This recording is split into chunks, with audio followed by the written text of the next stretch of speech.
Good morning, students. Today we will discuss History Chapter 2, Socialism in Europe and the Russian Revolution, Part 7. Firstly, we will discuss what condition led to the Russian Civil War in 1918 to 1920. What was impact of land redistribution policy? When the Bolsheviks ordered land distribution, the Russian army began to break up. Soldiers, mostly peasants, wished to go home for the redistribution and deserted. Now, Bolshevik socialists, liberals, and supporters of autocracy condemned the Bolshevik uprising. They formed their troops and were called Greens, which would fight against Bolshevik Red. The pro-Tsar controlled most of the Russian Empire. They were supported by French, Americans, British, and Japanese troops. All these fought a war with the Bolsheviks. The Bolsheviks controlled most of the former Russian Empire. They succeeded due to the cooperation with non-Russian nationalists and Muslim Jihadists. Now come to next. Use of force. In many parts, Bolsheviks, colonists brutally massacred local nationalists in the name of defending socialism. In this situation, many were confused about what the Bolshevik government represented. Yes, now come to next topic, that is making of socialist society. The Bolsheviks kept industries and banks nationalized.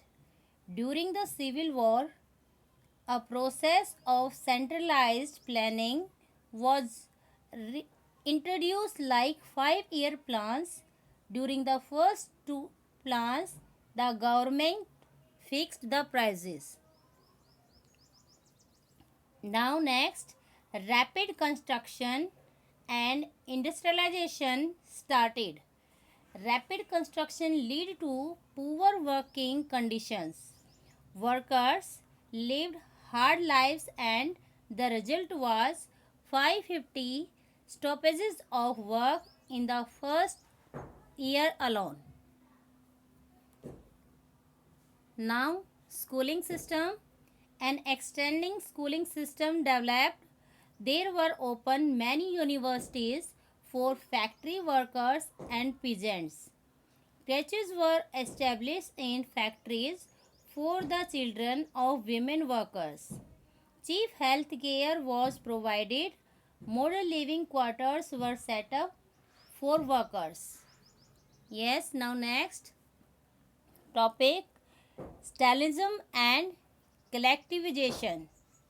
During 1927 to 28, Soviet Russia faced an acute problem of grain supplies.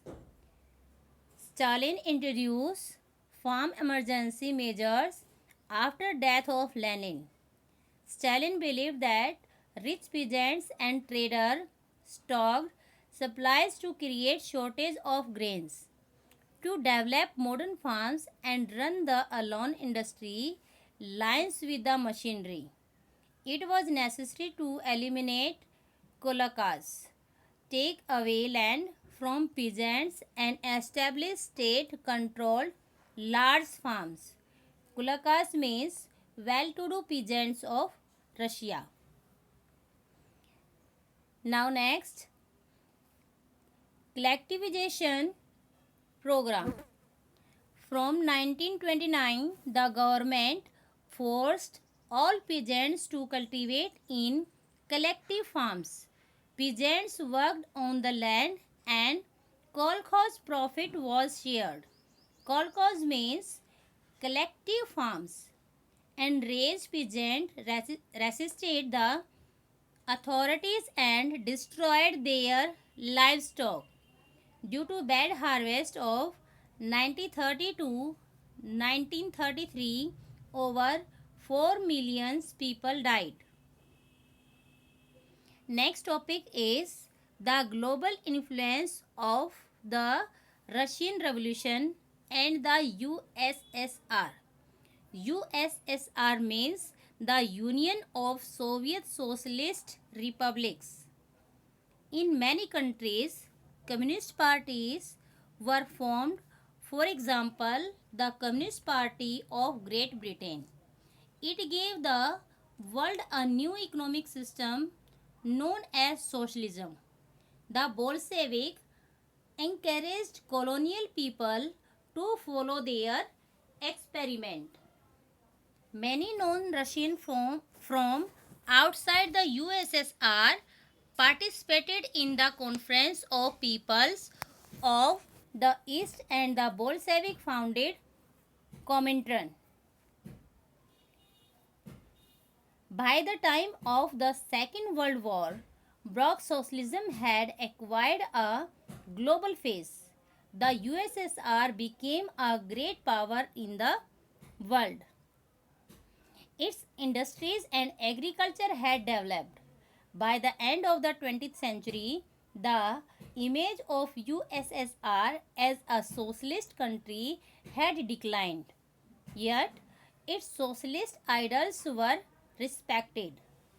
The role of citizens is crucial in helping Parliament frame different concerns that people might have into laws. Thank you.